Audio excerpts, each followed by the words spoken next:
ঢোতে ঠাকুরমা গল্প কত বলেন, ঢোতে ঠেলা গাড়ি ওই যে দেখো চলেন।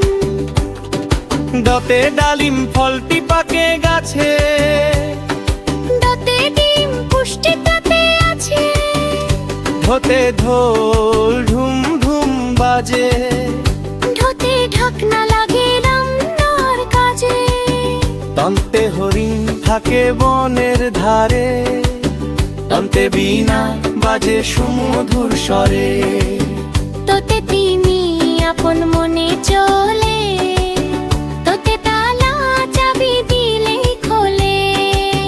ঠোঁতে থালা খাবার সাজাই তাতে, ঠোঁতে থলে বাজার করি হাতে। দতে দুধ খেলে শক্তি বাড়ে, দোতে দোলনা দুলি বারে বারে। ঢোতে ধান মাঠে ফলায় চাষি।